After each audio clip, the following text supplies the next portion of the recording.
नमस्कार दोस्तों, स्वागत है आपका टेरेस गार्डन चैनल पर। तो दोस्तों, वीडियो की शुरुआत करते हैं हम पिटूनिया के फूलों के साथ में। तो आज हम ऐसे पौधे के बारे में बातें करेंगे जो कि बहुत ही हार्डी प्लांट होता है और कम देखभाल में भी वो आसानी से चल जाता है। तो आज बातें करने वाले हैं हम बोगनविलिया के प्लांट के बारे में। तो बोगनविलिया को अगर आप चाहें तो एक वाइन का आकार भी दे सकते हैं, या फिर आप चाहें तो इसकी कटाई छटाई करके एक प्लांट मतलब बुशी प्लांट भी बना सकते हैं।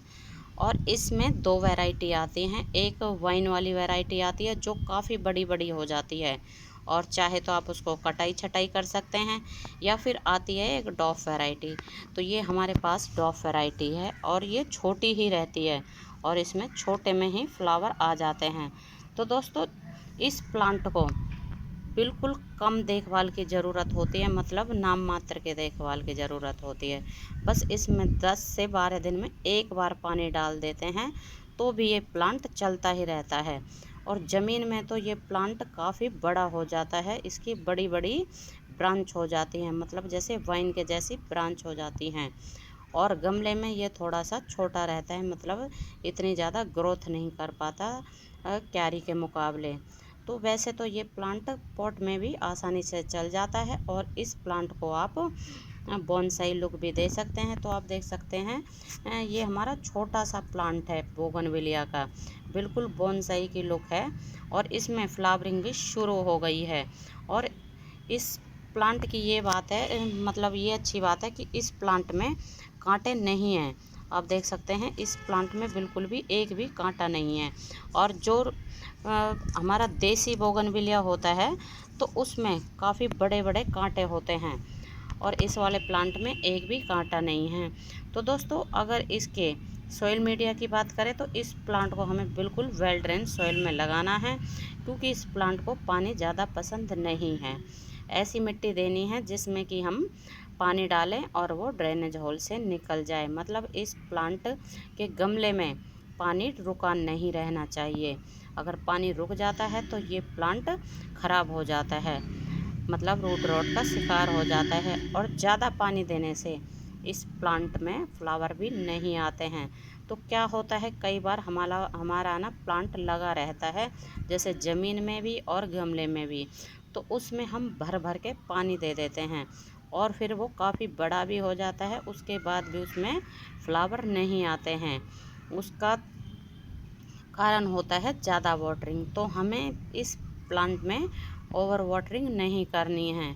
अगर आपके प्लांट में फ्लावर नहीं आ रहे हैं तो उसके मतलब उस गमले में या फिर क्यारी में 4-5 दिनों तक पानी ना डालें, तो अपने आप ही गमले में फ्लावर आ जाएंगे। मतलब गमले में तो आप 1 से 2 दिन तक, मतलब 2-3 दिन तक पानी न डालें, और क्यारी में है तो अब आप 5 से 6 दिन तक पानी न डालें। तो इस कारण मतलब अगर आप इस तरह से करोगे, पानी नहीं डालोगे, तो फिर इस प्लांट में जल्दी से फ्लावर आ जाते हैं। तो दोस्तों, इस प्लांट को आप घर की दीवार के सहारे लगा सकते हैं। अगर घर की दीवार के सहारे आप इस प्लांट को लगा लेते हैं तो ये फिर पूरी दीवार को कवर कर लेता है, और बहुत ही सुंदर डेकोरेटिव प्लांट लगता है, मतलब पूरी दीवार को डेकोरेट कर देता है अपने फूलों से। और इस प्लांट में कई कलर के फ्लावर आते हैं, जैसे पिंक, येलो और ऑरेंज, वाइट, मतलब कई कलर के फ्लावर आते हैं। और इसमें बोगनविलिया में कई वैरायटी भी आती हैं। एक में तो आगे ही बन जाता है, और एक में थोड़ी दूर तक ब्रांच में बन जाते रहते हैं।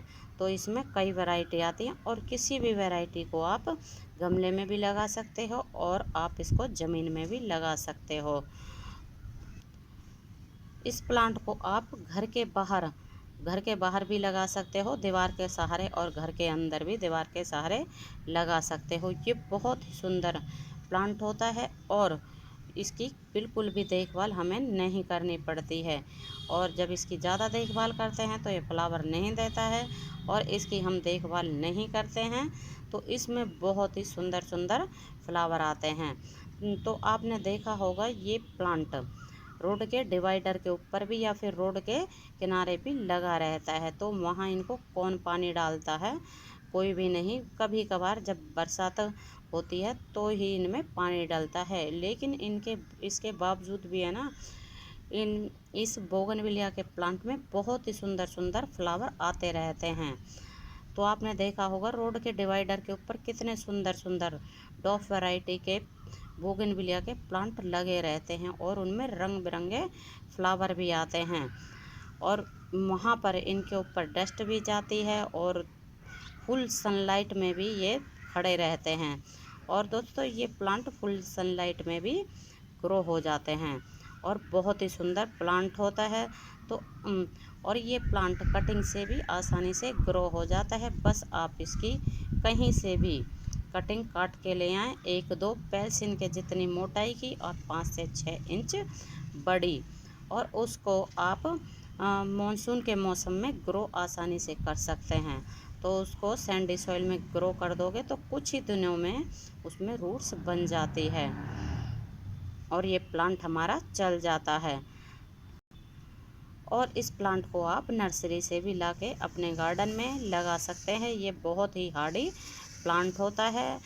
और दोस्तों अगर अभी तक आपने इस प्लांट को नहीं लगाया है तो अभी भी आप अपने गार्डन में लगा सकते हैं। आप इसको नर्सरी से लाके भी लगा सकते हैं या फिर आप इसको कटिंग से भी इस मॉनसून में लगा सकते हैं। तो ये बहुत ही सुंदर परमानेंट प्लांट होता है। और अगर एक बार इस प्लांट को हम अपने गार्डन में लगा लेते हैं तो ये फिर कई सालों तक हमारे गार्डन में लगा रहता है। और इसके ऊपर अभी तक हमने किसी भी पेस्ट का अटैक नहीं देखा है। लेकिन फिर भी महीने में एक आधा बार आप जिस तरह से सभी पौधों के ऊपर नीम ऑयल का स्प्रे करते हैं तो इसके ऊपर भी 1-2 बार कर देंगे तो ये प्लांट बहुत ही अच्छे से चलता रहेगा और सुंदर सुंदर फ्लावर भी देता रहेगा। और ये प्लांट हमेशा ही हरा भरा रहता है। तो आप देख सकते हैं ये प्लांट हमारा कितना सुंदर है और फुल सनलाइट का प्लांट है।